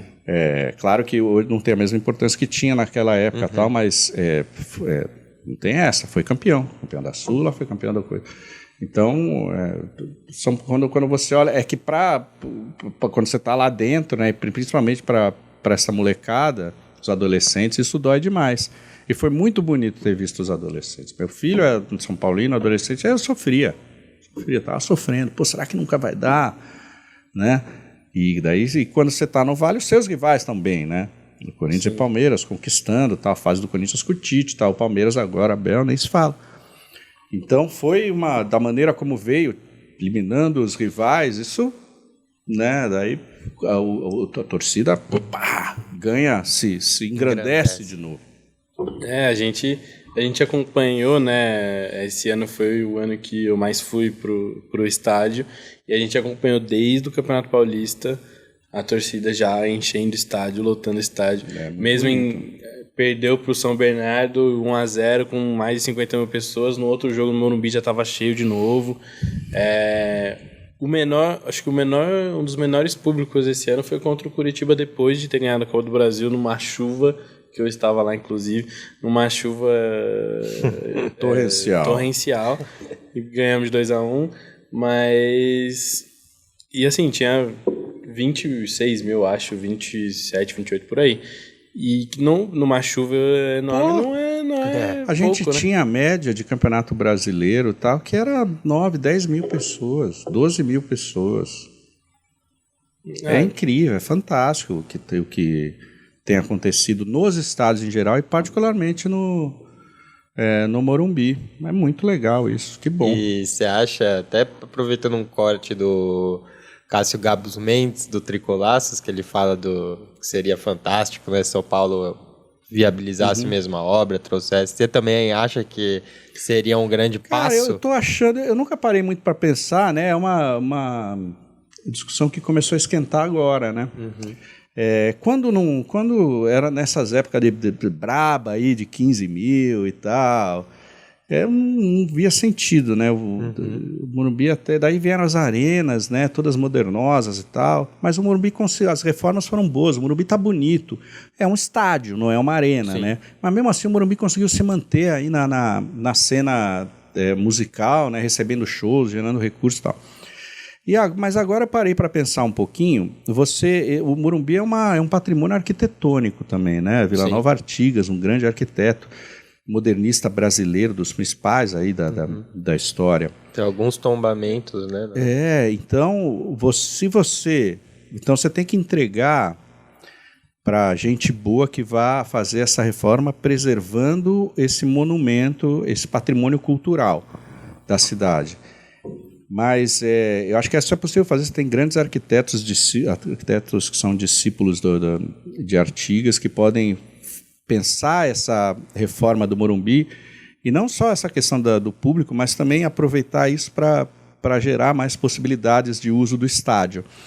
E tendo isso, eu já acho que já estou gostando da ideia, que é você, na verdade, aproximar, né, ampliar essa arquibancada, rebaixar talvez um pouco o gramado e tal, e criar uma nova situação, como foi feita lá no Monumental, né, com o River. Então, eu estou achando bacana essa reforma. Viraria o maior estádio do Brasil, né? A gente tinha essas arquibancadas. A gente tinha esse orgulho, o maior estádio particular do mundo. Nós tínhamos esses moleques, falávamos isso. Era o Maracanã, né, que é público. Sim. O maior estádio particular do mundo. Mas eu gostaria da reforma, acho que seria interessante. Eu gostaria que alguém conseguisse também ajudar na acústica. Para você fazer a reforma, fosse melhorar a acústica para ser mais barulhento, assim, porque a torcida canta bastante, faz muito barulho, mas com uma acústica melhor ia ficar assim. Caldeirão mesmo. Caldeirão. Isso bota tudo, os caras projetam tudo, viu? Uma cobertura, isso, aquilo. Cara, tudo é possível. Não, se for fazer a reforma para aproximar a arquibancada, com certeza já vai emendar numa cobertura. A reforma da Marquise teve um crime arquitetônico, do Maracanã teve um crime arquitetônico que foi tirar a Marquise, né? Que era uma marca desse projeto e tal. Então, feito com inteligência, com respeito, pode ficar muito legal. E daí seria bom o São Paulo ter o Pacaembu para poder mandar os jogos durante a reforma, né? Vamos ver como é que vai ficar o Pacaembu aí. Vamos ver, já tá voltando, né? Não voltando ativa, mas tá próximo da entrega. Eu não sei o prazo exato. E vai ser lindo, né? Lindo, Pacaembu é demais. Ele não gosta muito, né? Eu fui uma vez. Muito. Eu fui só uma vez. Muito. 2017, São Paulo Atlético Paranaense. Não... São Paulo perdeu? Não, foi 2-1 São Paulo. Mesmo assim. Eu fiquei ali no tobogã, eu achei no tobogã. Mas eu não me sentia bem, assim. Eu tava lá assistindo o jogo e tal. Sei lá, entrar no estádio, eu não me senti em casa. No Morumbi, eu sei lá, parece que eu tô... Dá pra ir de chinelo e meia até, porque... Vamos ver como vai ser outro Pacaembu também. Sim. Você não vai ter mais essa experiência. Vamos ver se você se sente melhor no próximo. Pode ser. É que eu não sei nem como vai ficar. 2017 eu tinha 17. Com a visão pior ainda também. Você vai valorizar, tá perto do gramado. É verdade, eu não usava óculos. Mas eu nem sei como vai ficar. Eu não vi nenhum projeto do Pacaembu, não faço a menor ideia. Passo ali na frente quase todo dia. Passava, né? Minha sobrinha estudava ali perto. Daí eu passava na frente do Pacaembu, sempre só via a obra. A mudança primordial vai ser no tobogã mesmo, que vai virar um prédio multiuso lá, sei lá, se vai ser um shopping, se vai ser um... sei lá. Pode ver. Mas eu não tenho muito essa... Não gosto muito do Pacaembu, que a rapaziada gosta, não. Eu sou mais do Morumbi mesmo. Não conheci muitos estádios. Conheci o Pacaembu, o Morumbi, né? Lógico. O da Juventus da Moca, ali na Rua Javari. Eu tinha um amigo que era auxiliar técnico lá. E aí ele sempre me chamava pra ver os jogos, eu ficava ali assistir. E acho que só. Não conheci muitos estádios, não. Da Juventus da Moca, como eu não fui assistir o São Paulo, eu me sentia normal. Parece que eu tava indo lá ver esse meu amigo de auxiliar técnico lá. Mas o do Pacaembu que eu fui ver o São Paulo, eu não me senti legal, não. No Allianz a gente não conseguiu. A gente ia contra o Água Santa, a gente tava com o ingresso, mas não conseguiu, porque tava muito trânsito ali por causa do show do Coldplay. E aí chuva. A gente não conseguiu chegar. Aproveitando nisso, quantos estádios você já conheceu? Eu não contei. Eu nem acho que sejam muitos, não, viu? Eu acho que na cobertura de Copa do Mundo me permitiu. Eu cobri 2 Copas, uma Olimpíada, né? 2 Quais Olimpíadas. Copas? A Copa 2006 na Alemanha e a Copa 2014 no Brasil, né? E assim, de estádio. Eu conheci a Bombonera também, mas não vi jogo lá na Bombonera. Eu também, só. Esses estádios brasileiros todos da Copa e também alguns mais que não foram de Copa, mas a Vila Belmiro, por exemplo, e tal. Mas não são muitos, para quem trabalha já há um bom tempo com jornalismo, porque eu trabalhei boa parte desse tempo trabalhando em redação e tal, e não cobrindo o jogo, né? Muitas vezes cobrindo mais treinamento e tal, e não o jogo. E quando... Óbvio que hoje você faz as transmissões no Morumbi e tudo mais, mas quando... antes de chegar a essa fase, você ia assistir jogos do São Paulo? Eu ia. Porque o Arnaldo Tironi a gente já viu lá, né? O Plihal também tá sempre. hein? Vejo o Silvestre também, que é uma figurinha carimbada da Gazeta e vira e mexe a gente encontra.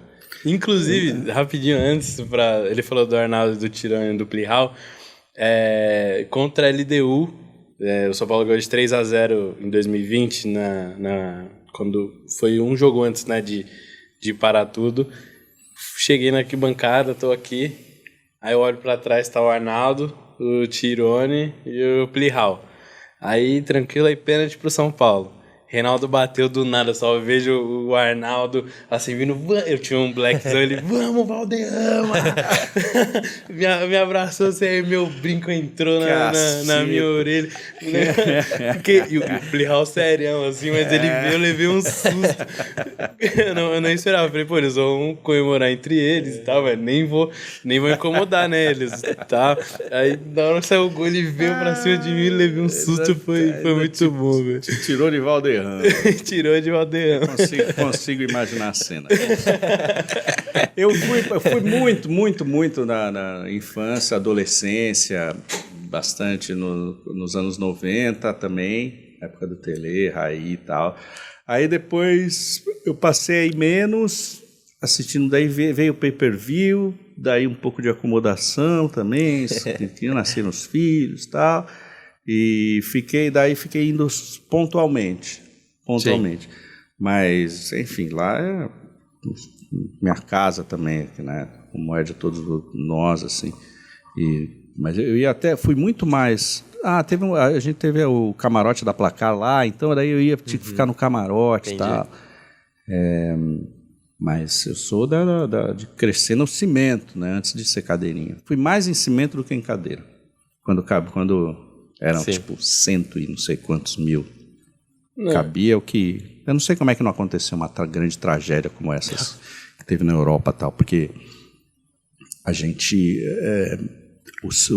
não tinha cadeira, então hoje, onde tem 2 cadeiras, cabem 2 pessoas, cabiam 3 antes, porque não tinha cadeira. E era torcida dividida, né? São Paulo e Corinthians e tal. Eu não sei como não aconteceu, é sorte. Na época também tinha menos... flagras, né, de celular e dessas tragédias que acontecem aí, a internet acaba mostrando, né, já chegar antes da internet do que na... Mas eu tô falando daquelas de Raiza, sim. Hillsborough, né, essa coisa, né, de tragédias coletivas, de prensar as pessoas, de cair lá de cima. Putz. A gente vê nesses jogos, a gente via direto os caras pulando de um setor para o outro, atravessando, era uma grade de separação de um setor por outro na arquibancada lá na ponta, cheia de lança, e os caras pulavam aqui, com um precipício embaixo. Meu Deus do céu. Não, eu não ia outra época. Eu comecei pro estádio, eu já estava mais velho já, meu pai é corintiano, mas ele não é tão do futebol assim. E o meu irmão mais velho, ele é São Paulino, é ele que me fez ser São Paulino. Só que ele não me levava, minha mãe não deixava ele me levar pro estádio.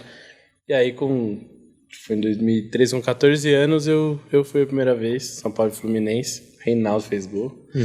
E aí, depois disso, aí eu comecei a ir sozinho, minha mãe deixava às vezes, né?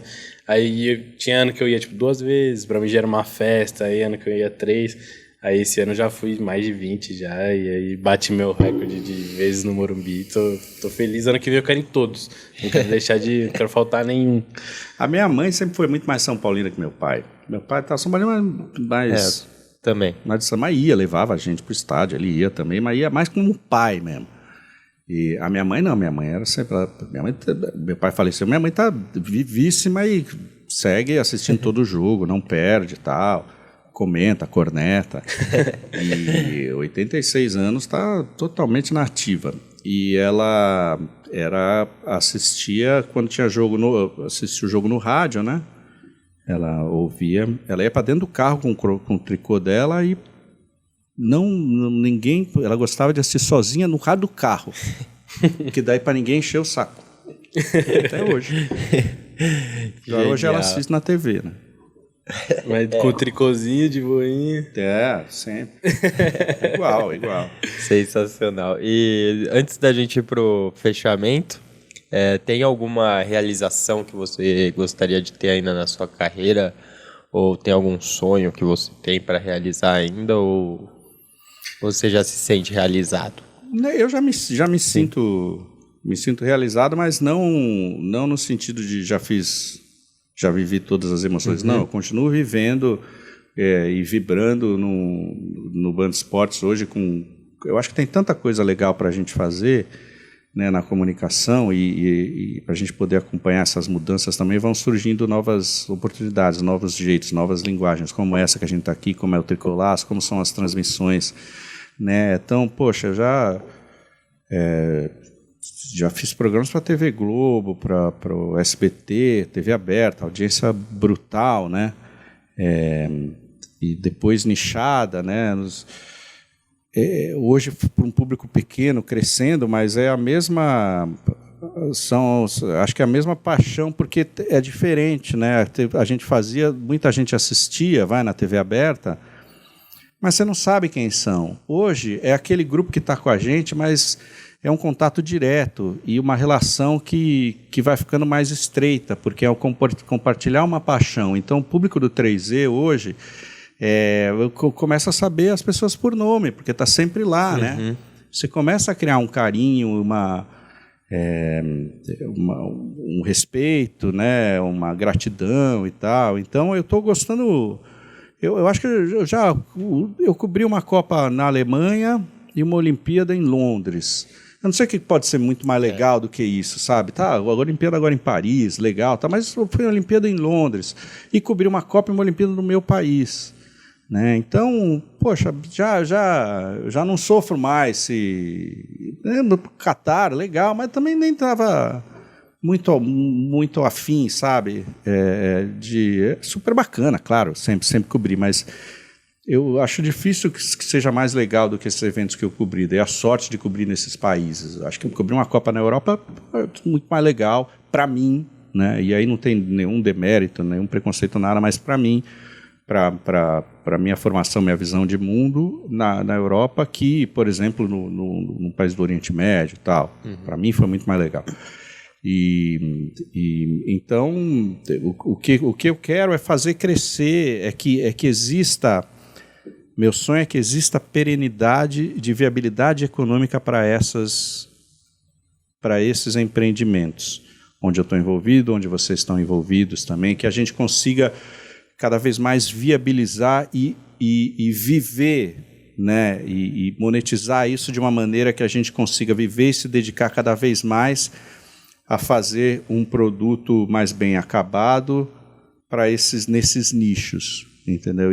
E não depender mais dos grandes conglomerados e grandes corporações que têm a sua função, mas seguem outra lógica, né? Eu poderia estar trabalhando até hoje, por exemplo, no caderno Fim de Semana da Gazeta Mercantil, onde eu fazia grandes reportagens. Eu fiz lá, poxa, perfil do Padre Lancelotti, passei o dia inteiro com o padre, que é uma figura incrível, vendo as obras dele na Zona Leste.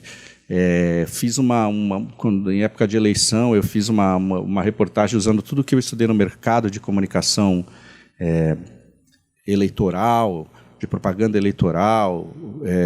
Então foram coisas incríveis que eu fiz lá, mas de repente, por má versação, tal, o jornal acabou, aquele negócio acabou, não importava que você estava fazendo um bom trabalho. A Editora Abril foi a mesma coisa, né? A Placar sempre foi muito difícil. O Dr. Roberto Tivita dizia, quando ele tinha reunião com o pessoal da Placar, ele falava: eu não sei até hoje porque eu mantenho essa revista. Porque as outras davam muito mais lucro, né? E ele não tinha essa relação, nem a família com o futebol, de entender o tamanho. Isso era, de fato, uma fragilidade cultural, né? Se você não entende o tamanho do futebol e você é brasileiro, né, você não está entendendo muito que país você vive. A mesma coisa em relação à música brasileira, à MPB, ao samba, tal, ao carnaval. Se você não entende, não valoriza isso, né, mas era um negócio dentro do portfólio das revistas da Abril, um negócio sempre muito problemático, desde sempre. E acho que muito também no auge, lá nos anos 80, no auge em termos de vendagem e tal. Ela era... Outros negócios sempre deram muito mais lucro. E daí não importa que você está fazendo... Eu capitaneei uma reforma editorial super bacana, a gente ganhou o prêmio de melhor capa do ano de todas as revistas do Brasil, com aquela capa do Neymar crucificado, né? Poxa, mas não importa, né? O que dentro do capitalismo, o que importa é a planilha de número. Isso é muito cruel. E uma instituição, né, que publicava 52 títulos, né, nos mais diversos segmentos, revistas incríveis que contribuíam para a cultura e para a informação do povo brasileiro. Como é que pode um gigante desse, por malversação, por cálculos equivocados, por fracasso, né, profissional de quem está liderando, né, aquilo ruir, né? E não importa que você esteja ganhando prêmios, esteja ajudando a elevar o nível de informação e de análise, de senso crítico da população brasileira, que é isso que o jornalismo faz, né? Também. Não importa, de repente aquilo rui. Então, isso é uma coisa que sempre me doeu muito ao longo da trajetória, ver os grandes veículos, assim, grandes veículos indo à bancarrota, né, quebrando, e daí, quer dizer, centenas, milhares de empregos, né, e jornalistas, né, como eu e meus colegas todos, né, sofrendo com isso, tendo que procurar outras coisas, porque aquilo não dependia do seu bom trabalho, né? Não é que você está fazendo um mau trabalho, é que o negócio está acabando, o negócio ruiu, né? Não cabe mais nessa redação um posto para um editor ganhando X, para um diretor de redação ganhando tal. E daí, né? E daí são sonhos que se vão, independentemente da qualidade do seu trabalho. Então, o meu sonho hoje é que a gente consiga, nessa segmentação de mercado, manter trabalho de qualidade, sendo proprietário do veículo, por menor que ele seja. Hoje a gente vocês são os CEOs do MorumbaCast, os presidentes, assim como eu e Magno somos do 3E, né? Então, esse é meu desejo para o futuro. E, claro, continuar ajudando e contribuindo para que o Band Esportes, que é um lugar que eu adoro e que tem uma lógica mais acolhedora, vamos dizer assim, né? Porque ele é menor, então um senso de pertencimento de todo mundo que trabalha lá, que ele cresça cada vez mais. Esse é o meu desejo. E que o Carbono 5 aqui também tenha mais lugares para tocar e lance mais álbuns autorais. Vai lançar. Sensacional, A gente deseja todo sucesso para você, para o Magno, para o 3E, principalmente. E estamos juntos, mas a gente não encerra o episódio sem um quadro tradicional aqui, que é básico. A Celeste Tricolor, que você escolhe os seus 11 ideais aí, pode ser por gosto, afinidade ou idolatria. Que você viu jogar, Que você viu jogar, exato. E o Craque Diamante, em homenagem ao nosso Leônidas da Silva, em que você escolhe uma figura do São Paulo para elevar a... Vamos lá, os meus 11 da história. Rogério Ceni, acho que não tem dúvida. Se não escalar 3 zagueiros, aí eu vou embora. É que daí, o problema de eu escalar 3 zagueiros é que eu vou deixar uns caras de fora. Eu posso escalar o Pita como líbero? Não posso. Então, o Rogério vai ter que ser no 4-4-2, porque do meio para frente eu vou ter que botar os caras aí. Vai estar pronto. Ed já começa aí, porque eu amava o Zé Teodoro, que era o titular, mas tem que ser o Cafu, né, por tudo que ele foi na carreira. Oscar, Dario Pereira e Leonardo. Meio de campo, aí é uma coisa do meu coração, o Chicão, porque a primeira camisa que eu tive foi do Chicão, titular. Minelli, né, que morreu ontem, sim, inclusive, grande Rubens Minelli, do título de 77, Chicão, com a camisa 5.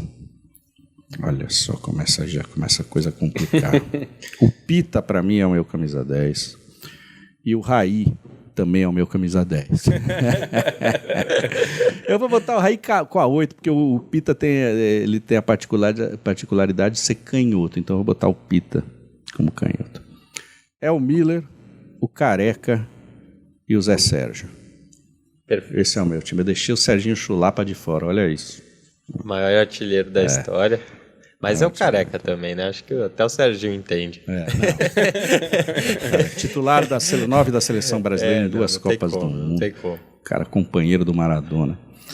E o craque diamante, para mim, é o Raí.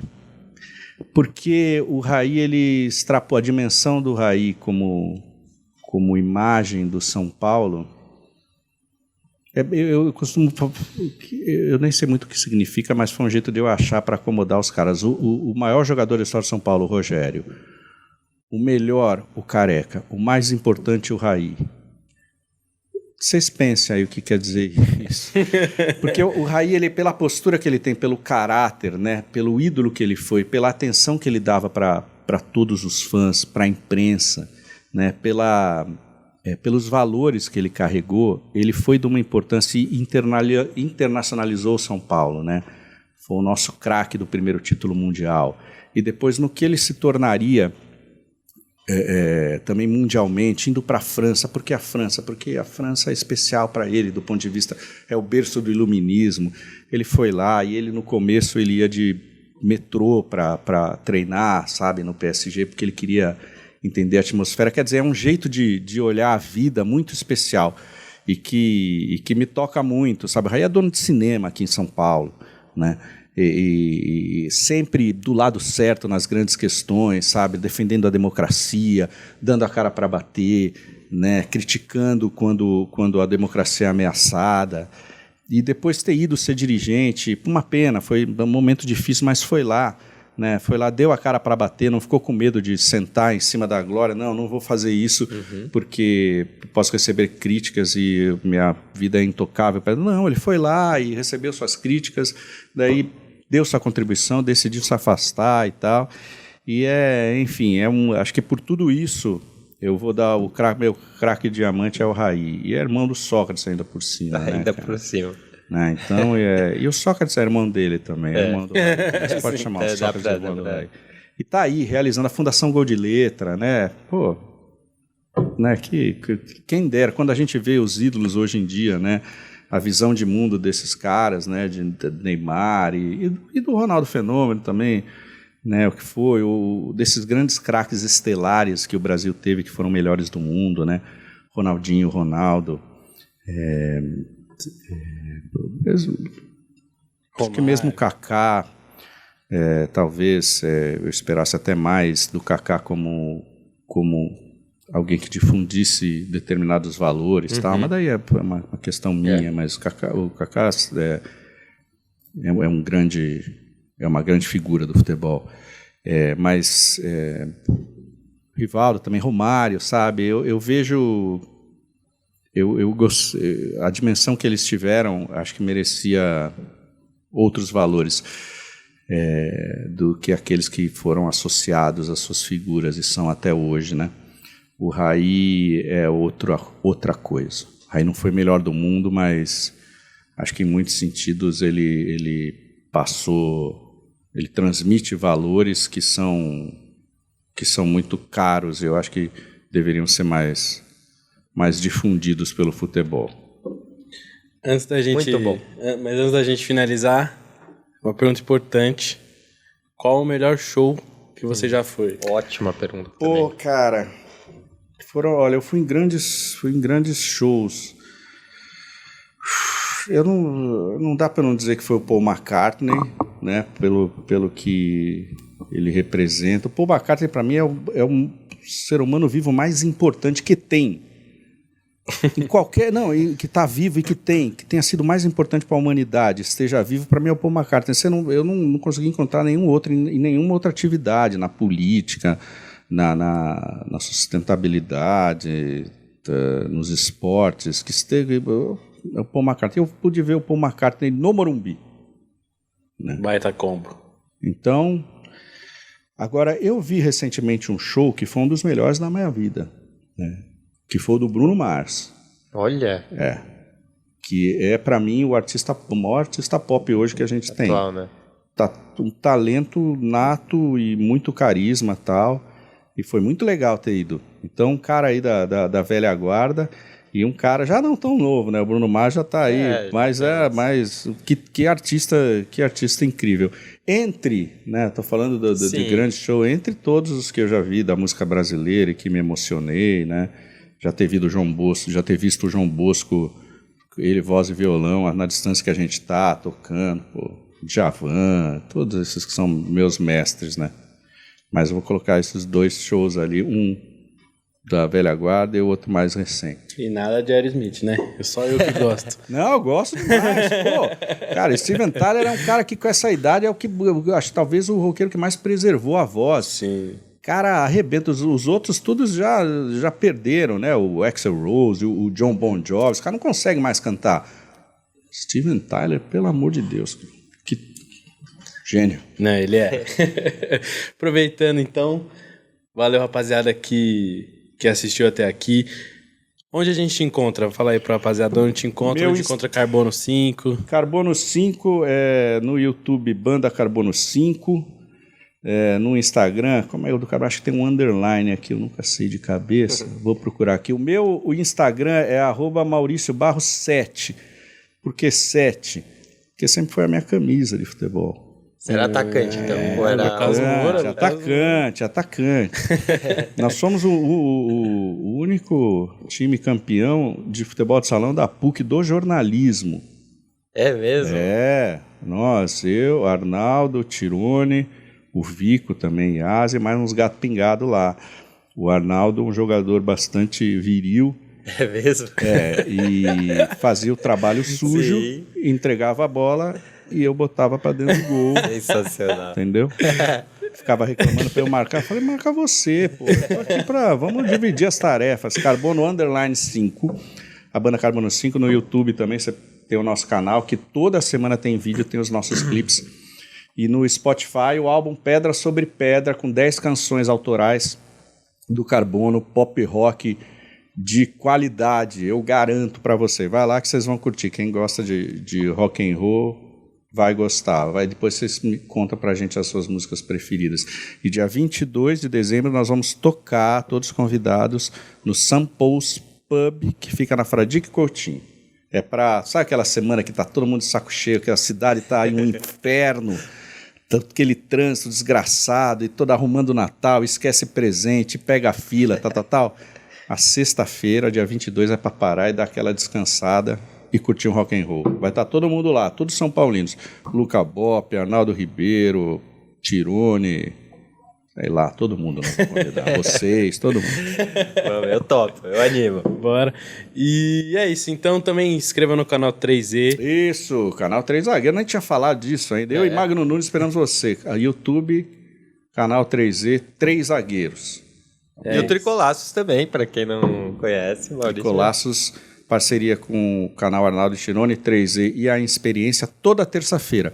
O último foi o 15. No ímpar é no 3Z. No par é no Arnaldo e Tirone. Terça-feira tem. E a gente até vai gravar alguns para esse período aí de final de ano, alguns que são especiais. Legal. Sensacional. Então é isso, rapaziada. Se inscreve no canal aqui. Deixa o like nesse episódio e nos outros também. Tem vários episódios legais aí. A gente faz live semanal, né, Teozinho? Então, fiquem ligeiros aí no Instagram, no TikTok, que a gente sempre tem postado também. E é isso. Tamo junto, rapaziada. É nóis. Mauricião, muito obrigado de novo pela presença. Valeu, Larry. Valeu. Continuem aí, muita força. Vida longa ao Morumba Cast. Obrigado. É nóis, rapaziada. Vamos, São Paulo.